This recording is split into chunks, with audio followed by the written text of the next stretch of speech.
The market out there in this last little bubble that we had since late October was overbought. It was way too optimistic. Some people got in their heads that this was going to be a turnaround, that this small levels of inflation that have gone down were the key, and that everything was going to be all gravy after this. And now that the Fed has spoken yesterday, they finally realized again that that is not the case. It's kind of funny because the Fed has not changed their stance. They said this 3 months ago, I think even 4 months ago, that they were going to consistently raise rates until the inflation rate was back to their target of 2%. And we are nowhere near that still. Yes, the inflation has come down a little bit, but the three things that Powell has said that he wants to see come down just have not matched those levels. The slower growth, unemployment rates are going to need to go up. Core PCE prices are going to need to come down, and none of those have really calmed down. So it's really interesting. A lot of people were surprised, but to me, nothing has changed in that regard.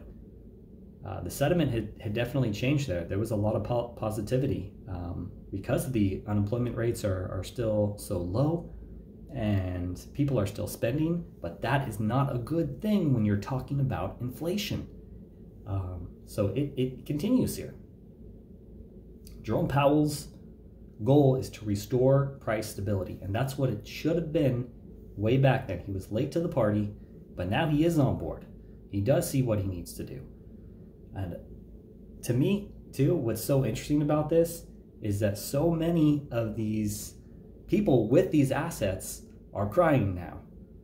So many of these people, these fund managers, all these other people that have stocks, that have bought and are fully invested in this, are crying about this.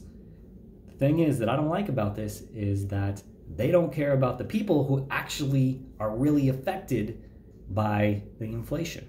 Remember, inflation is great for them because stocks will rise as inflation rises. It's bad for the common man, the working man out there, the family man out there, because we have to pay more prices. That really hurts and affects us. Luckily, Powell on this side is on, this time he is on our side. He is doing what is necessary. Hopefully he can keep that up without being pressured in to do something else by these really well-off, wealthy people and politicians. Hopefully he won't be too influenced by them. But it is really interesting to me how these people are just crying about how they need this to go down for their own benefit, but they don't really care about what's affecting us. So anyways, yeah, it is needed, and it definitely is continue to be needed. One thing that I thought was really interesting with everything going on, I was getting pretty scared in October. I really looked at things as, okay, I just don't think things are going to improve, which they didn't. I was right, but the optimism in the market, I did not expect that. It really flew up in November into, of course, early December here. We were hitting 3,400, I believe, on the DJI, which was incredible for the conditions at hand. So, and I'm gonna check it right now. Did we get to 3,400? I think we did. Well, yeah, let's see here. Yeah, we did. We hit 3,400, 3,450 we were at. So, that's not too far off from the high it was in 2020 when we were hitting, 36,700. So, we are almost taking back all the gains that we had lost. And with inflation at hand and what the Fed is trying to do, something ain't right. That's how I could see that, hey, this is overvalued right now. So no doubt it's going to come back down. But one thing that I also really started to look at that because in early October, I heard these people calling about the RSI, and they were saying the stock market is oversold. And I still couldn't picture that because of the conditions that were at hand. I didn't necessarily, I said, how can this go up right now? But it did.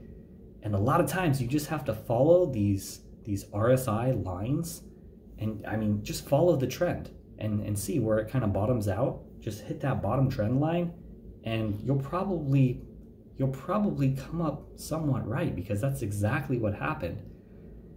Same thing with the top. If you follow that top trend line, a lot of times that just works out. It really does. And it all really equaled out perfectly. So sure enough, we're hitting the top of the trend now, and we hit the bottom of the trend in early October there. So the trend was right on cue for the RSI. So that's something that I figured that I really need to look at more. I didn't really look into this before, but it's something I will look at too. That's something I'm gonna keep my eye on for sure now. Another thing that I'd like to discuss here is that, I think this whole inflation thing, people are really looking at like, okay, this is just gonna tear the market down. This is really just gonna catapult things into a depression like 2008. And now it could, but in my opinion, and the way things are going, that's probably not going to happen. Inflation, the problem we have with inflation is not the same as it was with the 2008 financial crisis. People have,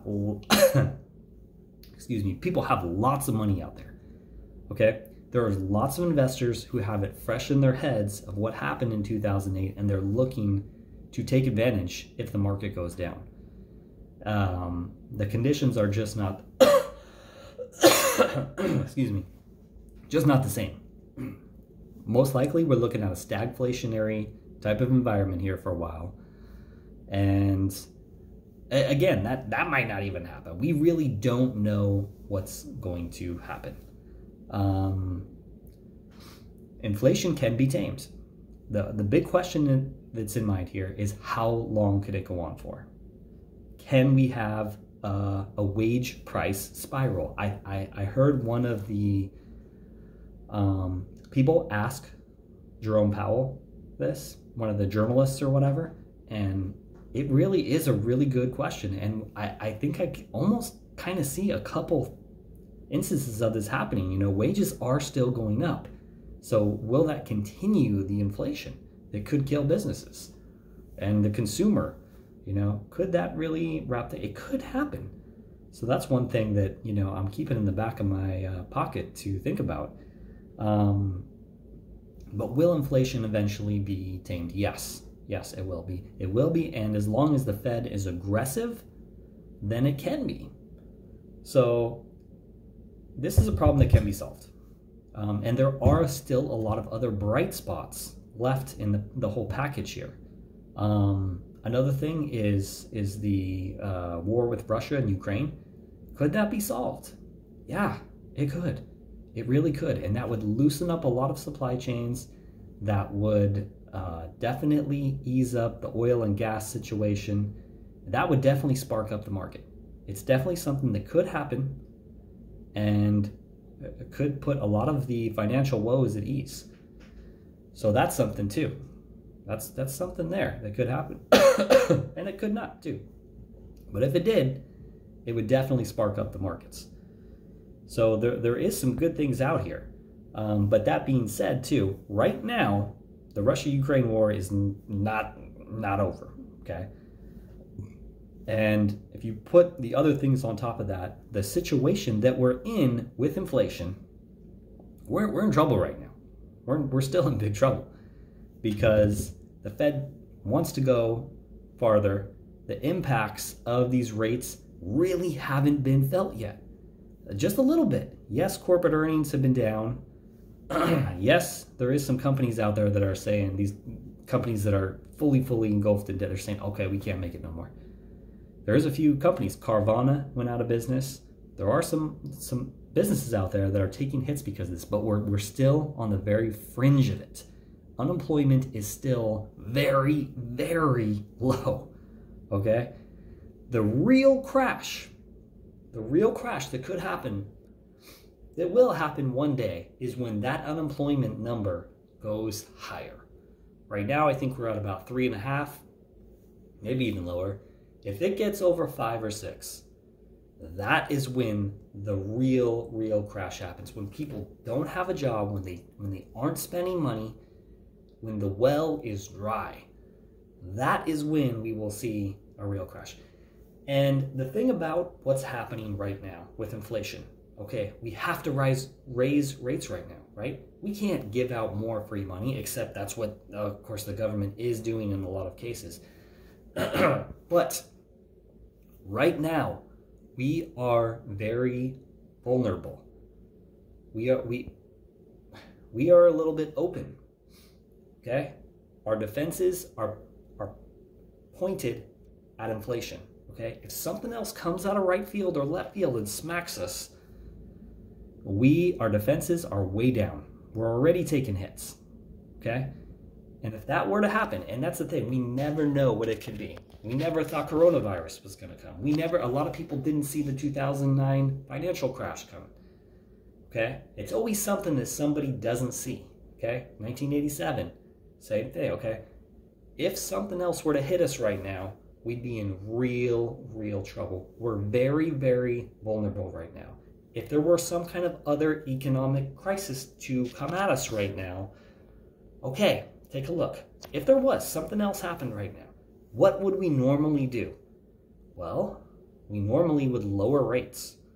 Look at the 2008, 2009 crash. What did they do to solve that whole debacle? Okay, they lowered rates. They gave out a whole bunch of cash. They can't do that right now. They can't, because that will increase inflation even more. So what do you do? What do you do if you have some kind of a crisis right now? You can't lower rates, because that'll push up inflation. You can't give out cash, helicopter cash like they did in the coronavirus days, because that'll push up inflation. That'll cause more problems. So what do? I don't know. I don't know what they do. And I don't think they know either. And that would cause a huge problem. And I think that would cause the real crash. So right now, I don't think this is it. This isn't the one. I mean, who knows? It could be, but I don't think so. Well, watch out for something else that could hit us. That's my take. In other avenues here, as November went by and people got way more bullish, it was really interesting to me to see people that I follow. You know, these major people on YouTube and other places, they were really getting caught up in being bullish as well. And one thing that they were really spiking on and talking about was, oh, well, we knew this was coming. Yeah, well, we saw this. No, you didn't. You didn't think this was coming at all. You were talking like you were bullish, and you were against everything that was going on. And all of a sudden, they really changed their tune when all this was going up. And really, what I have to say about that is, don't trust anybody out there. Anybody out there that just goes along and plays with the tune and acts like they were always right or something, don't listen. Everybody, even people who you really trust out there, just take it with a grain of salt. You really have to. Because take what you need and throw away the rest. Because a lot of these folks out here, what I've noticed, even people that I really looked up to, I heard them in this sentiment, and I'm blown away. I couldn't believe it. But I think a lot of it partially is ego. Some of these folks just can't admit, like, hey, oh, you know what? I was wrong. I was wrong about this. Or, you know what? Now I'm changing my stance because of X, Y, Z. Show it. Show it why you're changing your stance. Show why you thought, something different. So that was really interesting to me. And I think people's egos are a big part of it. A lot of people on these sites and whatnot, remember, they have to act like they're right to get the views that they have. Oh, look at this guy. He knows what he's talking about. Look, he's always right. No, he's just changing his stance to go along with how the market's going. No, he didn't predict this. No, he didn't think this was going to happen. So watch out for these people out there. And another thing is, remember, a lot of people will use this for their own personal gain. They'll try to get you to join their fund or their their business or their stock picks or their marketing programs or platforms. They'll try to get you to join these. So by them being the hot shot and the head honcho saying, oh yeah, look at this, I knew this was going to happen, you know, you'll be more inclined to patronize them. You'll be more inclined to pay for their services. So watch out for them. Don't trust anybody out there, really. The only person that I really saw that got things right was Sven Carlin. And he kept it really basic and to the point where he's just like, I don't know what's going to really happen. We don't know. So